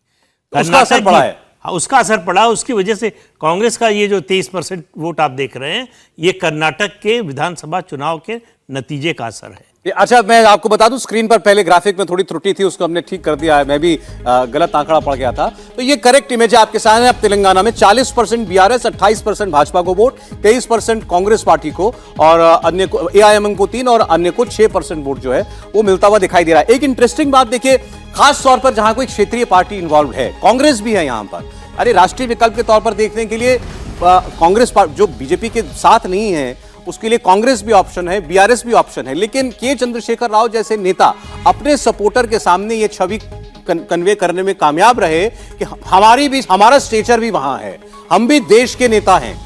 तो अगर उनको नरेंद्र मोदी दिखता है तो के चंद्रशेखर राव को वोट करने वाला व्यक्ति ये सोचकर वोट करता है कि मेरा नेता भी वहां पर पहुंच सकता है। नहीं, निश्चित तौर पर। और यहां पर मुझे थोड़ा सा लग रहा है कि भारतीय जनता पार्टी 6 सीटों तक पहुंच पाएगी, ये शायद ज्यादा हो गया है। अच्छा, मतलब मुझे लगता है कि भारतीय जनता पार्टी अपनी 4 सीटें बचा ले तेलंगाना में, वहीं बनी रह जाए, ये बहुत बड़ी बात होगी। और ये ठीक बात है कि संजय कुमार बांदी के ऊपर कई ये था कि सबको साथ लेकर नहीं चलते, लेकिन केसीआर की सरकार के खिलाफ जिस आक्रामक तरीके से वो लड़ रहे थे, जी किशन रेड्डी के उस स्वभाव में नहीं है। सबकी सहमति वाली जो बात होती है, वो जहां आप दूसरे तरह की राजनीति कर रहे हो ठीक है, लेकिन जहां केसीआर जैसा नेता है, टीआरएस से बीआरएस बनी पार्टी है। और देखिए, देश में बहुत कम ऐसी पार्टियां होती हैं, शायद ना के बराबर। एक शिबू सोरेन को छोड़ दें, एक असम में असम गण परिषद छोड़ दें, और तीसरी ये है जो राज्य के साथ पर्यायवाची बन जाए। ये तेलंगाना टीआरएस का यही हुआ। अब हालांकि वो बीआरएस बन के कितना उनको फायदा नुकसान होगा वो चुनाव में पता चलेगा। मेरा ये मानना है कि कांग्रेस पार्टी ने वहां अपना ग्राउंड गेन किया है और बहुत अच्छे से गेन किया है। भारतीय जनता पार्टी के लिए नंबर 2 की पोजीशन बचाना वहां बहुत मुश्किल है। आंतरिक कलह है, पॉकेट्स बहुत छूटे हुए हैं। जो लोग आए टीआरएस से, वो उस तरह का परिणाम नहीं दे सकते। समीर साहब, बिल्कुल, मैं हर्षवर्धन जी की बात से बिल्कुल सहमत हूँ कि कांग्रेस का वहाँ बहुत अच्छा ग्राउंड है। देखिए, लास्ट टाइम का जो इलेक्शन हुआ था, कांग्रेस को 29% वोट बैंक वहाँ मिले हुए थे, और लगातार कांग्रेस का संगठन भी वहाँ पर काफ़ी अच्छे से काम कर रहा है अगर दूसरे राज्यों की तुलना में तो देखो। लेकिन मैं टीआरएस के बारे में, जो बीआरएस बन गए, उसके बारे में बताना चाहता हूँ कि जिस प्रकार से चंद्रशेखर राव वहाँ पर लगातार शासन चला रहे हैं, एक डिक्टेटरशिप के रूप में पार्टी और सरकार के अंदर कि मैं ही सर्वे सर्वा, उसके कारण उनकी पार्टी के अंदर एक बहुत ज़्यादा, मुझे ऐसा लग रहा है कि जो खबर आ रही है कि नाराजगी है। और आने वाले में समय में कुछ विधायक तो भारतीय जनता पार्टी के साथ आ ही चुके थे, आने वाले समय में कई सांसद उनके भारतीय जनता पार्टी के साथ आ सकते हैं, और पार्टी के संगठन के लोग भी बीआरएस से शिफ्ट होकर भारतीय जनता पार्टी के साथ जुड़ने वाले हैं। तो मुझे ऐसा लगता है कि, और देखिए, अभी जो हैदराबाद ग्रेटर नगर निगम के चुनाव हुए थे कॉर्पोरेशन के, उसमें Bharatiya Janata party 2nd number पर आई, बहुत बढ़िया प्रदर्शन किया है। तो मुझे ऐसा लग रहा है कि ग्राउंड लेवल पर भारतीय जनता पार्टी का संगठन बहुत वहां मजबूत हुआ है। तो मुझे लग रहा है कि भारतीय जनता पार्टी, दूसरी बात जो प्रदीप जी ने कही, उन्होंने भी कहा कि इसमें कर्नाटक का इफेक्ट भी है। हर्षवर्धन जी कह रहे हैं कांग्रेस पार्टी का एक रिसर्जेंस दिखाई दिया है। कांग्रेस तो वहां बेसिकली मजबूत थी। आप लास्ट टाइम भी आप देखो तो 29.9, मतलब 30% करीब वोट बैंक कांग्रेस का रहा है वहां पर। मतलब कांग्रेस का आधार हमेशा मजबूत रहा है वहां पर, भले ही वो सीट नहीं जीत पाए उस हिसाब से। लेकिन मुझे ऐसा लगता है कि भारतीय जनता पार्टी ने जो लगातार फील्ड पे काम किया है, संघ के संसदों ने जो लगातार काम किया है, केंद्र के नेता लगातार वहां जाते रहे। एग्रीकल्चर मिनिस्टर नरेंद्र सिंह तोमर हर महीने तेलंगाना गए किसानों से बात करने के लिए कि क्या समस्या है, क्या सुविधा चाहिए, और लगातार काम करते रहे। किसानों को एक बड़ा वर्ग है वहां पर तेलंगाना के अंदर। तो मुझे ऐसा लग रहा है कि केंद्र की योजनाओं को लगातार वहां पहुंचाने के अंदर जो भाजपा संगठन ने वहां काम किया है, निश्चित रूप से भारतीय जनता पार्टी को उसको फायदा मिलेगा। और मुझे ऐसा लग रहा है कि भारतीय जनता पार्टी की सीटें 4 से बढ़ के 5 या 6 हो सकती है। 5 से हो सकता है। आप सर्वे के साथ हैं इसका मतलब कमोबेश। अरे, इसमें आप देखेंगे हमने तेलंगाना के सर्वे में सारी पार्टियों का अलग अलग आपको आंकड़ा दिखाया है, मानते हुए कि अलग अलग चुनाव लड़ेंगे, क्योंकि आज की परिस्थिति में बीआरएस इंडिया अलायंस का पार्ट नहीं है। तो इसलिए आपको हमने दिखाया कि ये मानते हुए सर्वे है कि वो अलग चुनाव लड़ेंगे। कल को अगर कांग्रेस पार्टी और बीआरएस के बीच कोई समझौता हो जाता है तो वो अलग विषय होगा। आज की परिस्थिति में हम ये मान के चल रहे हैं कि वो अलग अलग इलेक्शन ही लड़ेंगे। तो उस सूरत में ये नतीजा जो है बनता हुआ हमको दिखाई दे रहा है। संजीव जी, और कोई गुंजाइश आपको दिखती है कि बीआरएस के चंद्रशेखर राव वो इंडिया अलायंस के साथ भी आ जाएं कल को? बिल्कुल नहीं। देखिए, जैसे आपने अभी बताया और मेरे फेलो पैनलिस्ट बोल रहे थे लगभग सभी, वहां पे विधानसभा और लोकसभा में बहुत स्पष्ट फर्क है। विधानसभा में अभी भी टीआरएस के सामने बड़ा चैलेंजर कांग्रेस है, और कांग्रेस का हाल में रिवाइवल हुआ है पिछले 2-1 साल में। कांग्रेस ट्रेडिशनल पार्टी थी तेलंगाना और आंध्रा की, वो तो उन्होंने अपने पांव पे खुद ही कुल्हाड़ी मारी। वाईएसआर के बाद जगन रेड्डी को प्रमोट नहीं किया, और मतलब वो जो उनकी इंटरनल कांग्रेस की आत्मघाती राजनीति जो कई बार होती है वो वहां पे प्ले आउट करी। और टीआरएस ने तेलंगाना बनने का एक हिस्टोरिकल उसको लाभ मिला, उसने गेन किया। लेकिन अब एक नेचुरल ऑपोजिशन पार्टी वहां पे कांग्रेस का जो प्रेसिडेंट है वो बहुत अग्रेसिव है। जैसे हर्षवर्धन कह रहे थे, किशन रेड्डी साहब कंपैरेटिवली कम अग्रेसिव है, कंसेंसस की पॉलिटिक्स ज्यादा करते हैं। तो लोकसभा में बीजेपी एक फैक्टर होगा, विधानसभा में कांग्रेस और टीआरएस फैक्टर होगा, और टीआरएस और कांग्रेस के साथ आने की कोई गुंजाइश बनती नहीं, क्योंकि नहीं बनती। वो टीआरएस के लिए चैलेंजर है कांग्रेस पार्टी, तो वो इसको एक्सेप्ट कर ही नहीं सकते। वो कुछ काफी हद तक वही स्थिति है जो आप पार्टी और कांग्रेस की होगी दिल्ली में। अब किसी भी तरह से, इनफैक्ट कांग्रेस कहीं ज्यादा मजबूत स्थिति में है तेलंगाना में दिल्ली के मुकाबले। लेकिन सर वो नेचुरल अलायंस अरविंद केजरीवाल तो सोनिया गांधी की टेबल पर ही बैठे थे बेंगलुरु में। जगन रेड्डी जी, कोई फर्क नहीं पड़ता इन सब ऑप्टिक्स से। संजय जी कह रहे हैं क्या होता है, रहेंगे ये नहीं किस तरह पता की है। डायनेमिक्स प्ले आउट करती है। हो सकता है कोई सीट एडजस्टमेंट, नहीं हो सकता है डील भी हो जाए दिल्ली में 5 और 2 सीटों की, या मतलब पता नहीं। ये तो सब अभी सब बातें हवा में है, कैसे ये प्ले आउट होती हैं, क्या कॉन्क्रीट शेप लेती हैं, अभी बहुत जल्दी है। ठीक, वैसे तो राहुल गांधी कह चुके हैं खुलकर कि हम बीआरएस के साथ कोई समझौता नहीं करने वाले हैं, केसीआर के साथ हम किसी सूरत में कोई कॉम्प्रोमाइज हम नहीं करेंगे। तेलंगाना में उन्होंने इस बात को कहा था। राशिद साहब, लेकिन तेलंगाना में बीजेपी बेटर करे 2019 की तुलना में, कांग्रेस पार्टी विधानसभा में जो हो वो हो, लेकिन अब तीसरे नंबर की पार्टी तेलंगाना में बन सकती है।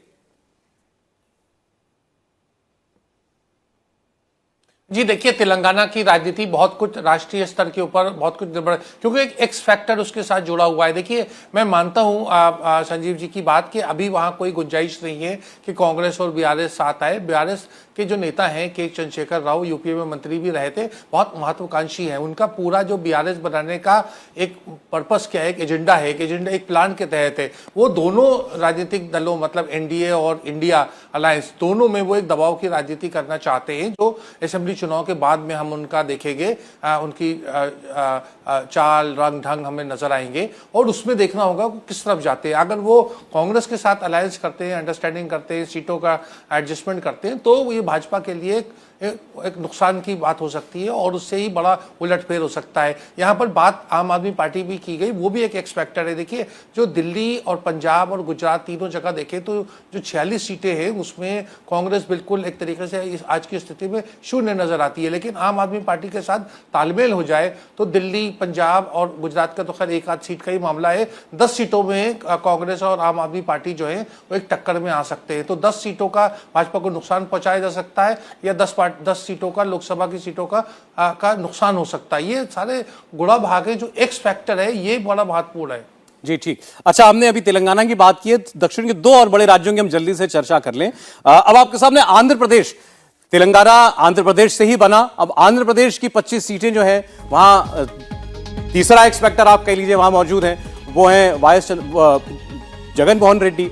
आंध्र प्रदेश की 25 सीटों में वोट शेयर के लिहाज से आप देखें तो 46% वोट जगन मोहन रेड्डी की पार्टी वाईएसआर कांग्रेस को मिलता हुआ दिखता है। टीडीपी 36% वोट, और यहां पर बाकी जो दल हैं वो इन सब से बहुत पीछे हैं, दोनों ट्रेडिशनल पार्टीज के बहुत पीछे हैं।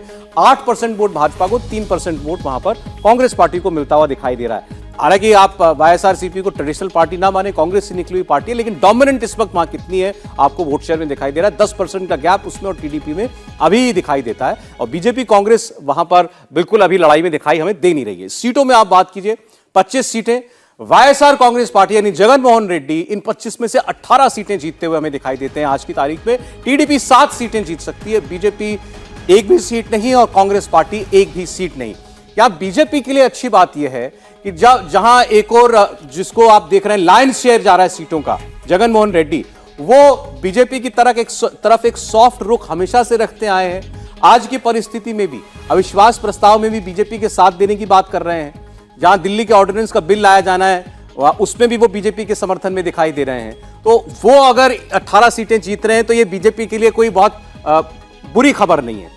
ऐसे ही टीडीपी 7 सीटें जीत सकती है, बाकी सभी बची सीटें टीडीपी के पास जाती हुई दिखाई दे रही है। और टीडीपी के साथ कब अलायंस होगा, आज हो जाए, कल हो जाए, घोषणा हो जाए, हम कभी कितने लंबे वक्त से इस बात को सुन रहे हैं। तो यहां तो चारों उंगलियां घी में और सर कढ़ाई में, वही वाली बात नहीं बीजेपी के लिए। पहले तो भावेश जी ने चमत्कार कर दिया है।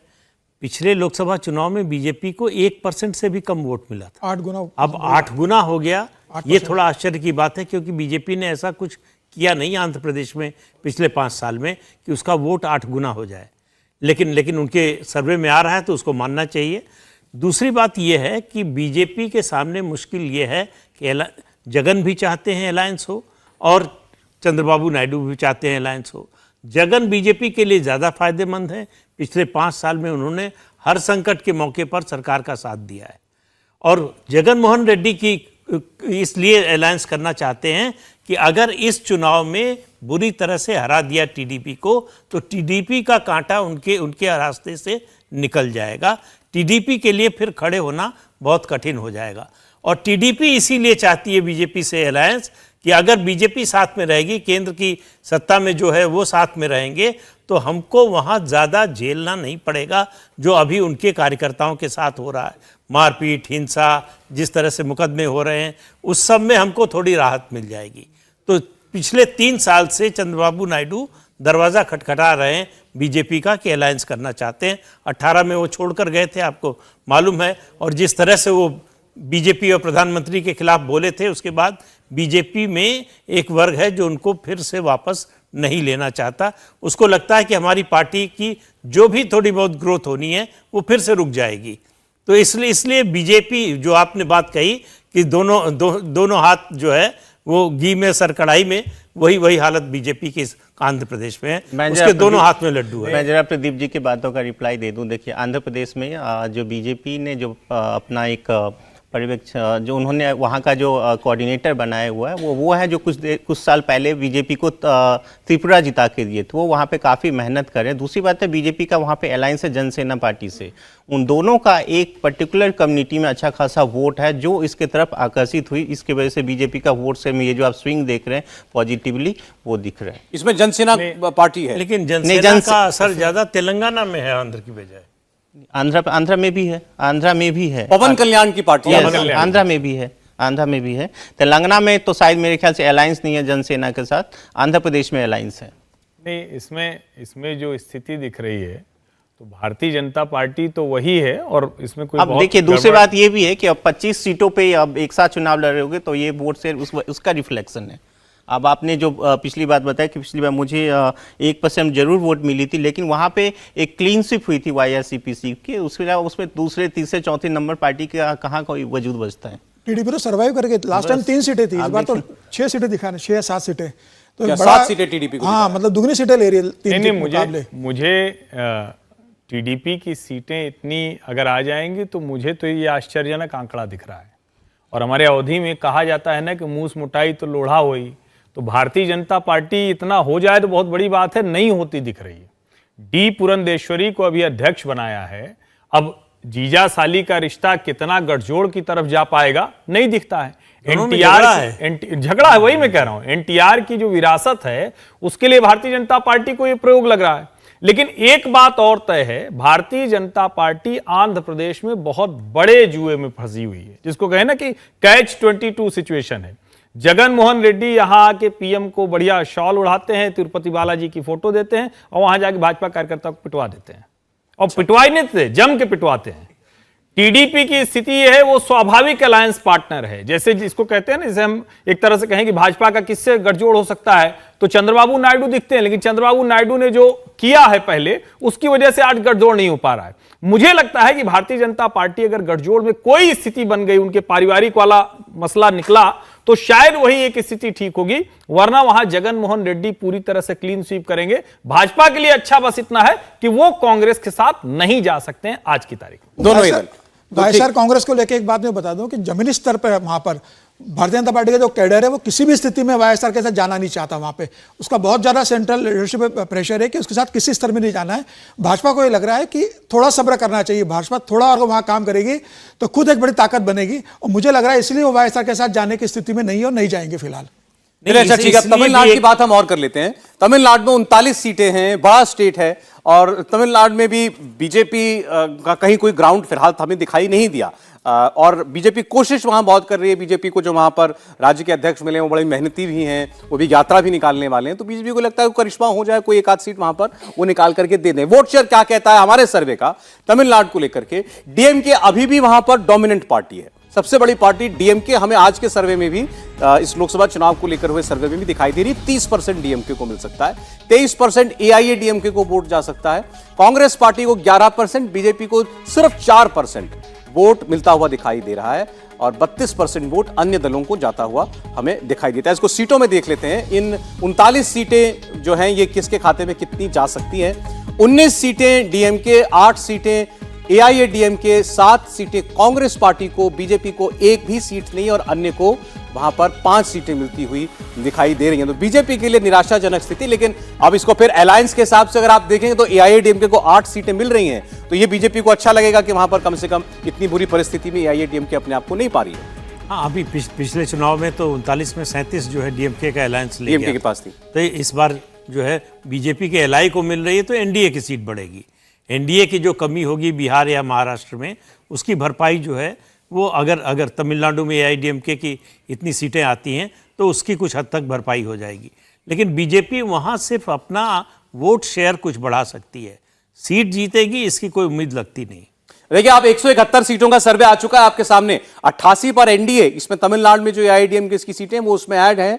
48 पर इंडिया अलायंस, और 35 सीटों अन्य के खाते में जाती हुई हमको दिखाई दे रही हैं। राशिद किदवई साहब, दक्षिण में भारतीय जनता पार्टी कोई ऐसा करिश्मा और चमत्कार करती हुई नहीं दिखाई दे रही, लेकिन हाँ, तेलंगाना में 2 सीट का इजाफा, तमिलनाडु में एआईएडीएमके के जरिए एनडीए में बढ़ोतरी, और आंध्र प्रदेश के अंदर भी जगन मोहन रेड्डी हो चाहे टीडीपी हो, किसी को भी सीट मिले, बीजेपी के सामने चुनाव करना है बस उनको कि मेरा साथी कौन होगा। जी, ये भाजपा के लिए बहुत बड़ा एक चैलेंज है। सौरभ, जब नई पार्लियामेंट का उद्घाटन हुआ था उस समय बड़े दावे किए गए थे। वो जो एक नेहरू जी के समय का वो जो तर्ज का मामला था उसको लेकर के बहुत दावे पेश किए गए थे कि भाजपा इससे दक्षिण में एक एंट्री कर रही है। ऐसा हमें यहाँ कुछ नजर नहीं आता।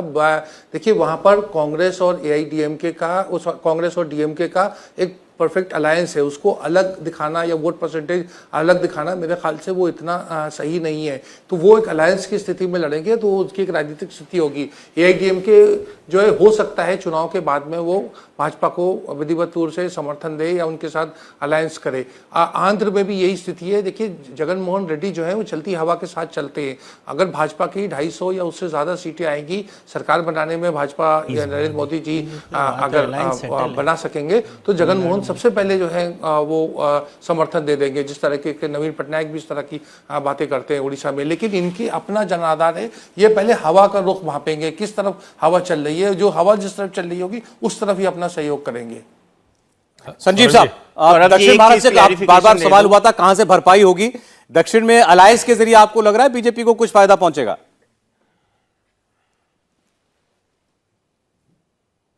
मुझे नहीं लग रहा। मुझे ये तमिलनाडु का जो पोल है, हालांकि मैं ही कह रहा था पोल पे सवाल नहीं करना चाहिए, लेकिन वहां पे अमूमन एक तरफा होता है रिजल्ट पार्लियामेंट्री सीट्स का।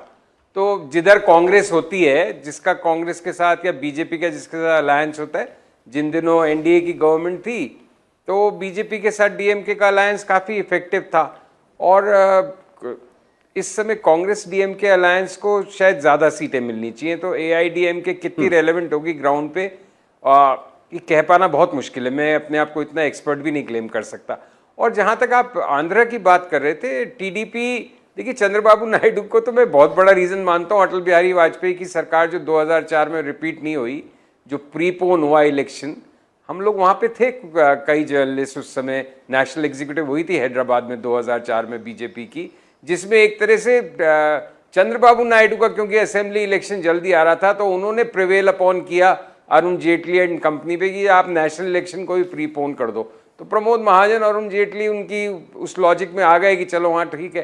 तो वो टीडीपी भी निपट गई, चंद्रबाबू भी निपट गए 2004 में, वाजपेयी जी की सरकार को भी ले डूबे वो इंडिया शाइनिंग की पूरी कैंपेन। तो टीडीपी तो क्या इस समय अपना बहुत ही डेस्परेट कार्ड खेल रही है, जैसे कुछ मेरे साथी भी बोले, उनकी डू और डाई फाइट फॉर सर्वाइवल की लड़ाई है। और ये टीडीपी वाले भी और खासकर जगन रेड्डी तो बिल्कुल, वो तो जिस तरफ हवा चलेगी, जैसे अभी बोल रहे थे मुझसे पहले के वक्ता, वो तो देखिए ये टीआरएस, टीडीपी, बीजू जनता दल, ये सब बर्ड्स ऑफ फेयर वेदर है। जिस तरफ सेंटर में झुकाव बेहतर लगेगा उन्हें, वो उस तरफ से अपना समर्थन उसको दे देंगे, क्योंकि उनको तो अपने राज्य के लिए सबसे बेहतर डील लानी है। उनकी कोई ऐसी अपनी स्टेट में उनकी पोजीशन पुख्ता रहे और केंद्र से बेटर मदद मिले राज्य को, वही उनकी पॉलिटिक्स है। कोई बहुत आइडियोलॉजिकल कमिटमेंट या किसी से नाराजगी या समर्थन ऐसा कुछ नहीं है, वो बिल्कुल कन्वीनियंस के। एक चीज सर, जो तमिलनाडु को लेकर राशि साहब ने, मेरे ख्याल से वैलिड पॉइंट है कि तमिलनाडु में अलायंस बीजेपी और डीएमके का, उसमें तो कोई शक नहीं है। तो उसमें हमने दोनों वोट शेयर भी अलग दिखाया। मेरे ख्याल से दोनों तरफ अलायंस है, पिछली बार दोनों तरफ, हाँ दोनों तरफ अलायंस है। बीजेपी वो ये कह रहे थे कि तो इस सूरत में वहां पर जो 2019 वाला नतीजा था, लगभग क्लीन स्वीप वाला, उनको लगता है वो हो सकता है। असेंबली में भी तो अलायंस थी ना, असेंबली में भी तो उन्हीं लोगों का अलायंस था, बीजेपी का भी अलायंस था, लेकिन असेंबली में आप देखिए लगभग जीतते रह गई थी। यदि वहां पे लीडरशिप क्राइसिस नहीं होती तो वहां पे एआईएडीएमके रिपीट कर जाती सरकार। दिल्ली में बैठे बहुत लोगों को लगता था कि आपने वोट शेयर डीएमके का और कांग्रेस का अलग दिखाया, अलग दिखाया, लेकिन वो जो सीट उनका सेटल है, 20 सीटों पे डीएमके लड़की है, बाकी अच्छा आपने फैक्टर इन कर लिया है, उस अलायंस को फैक्टर इन किया, केवल दिखाया अलग अलग है पार्टी। यस, सिर्फ वोट शेयर अलग दिखाया हुआ है। ठीक है, तो इस सवाल का जवाब आपको मिल पा रहा है?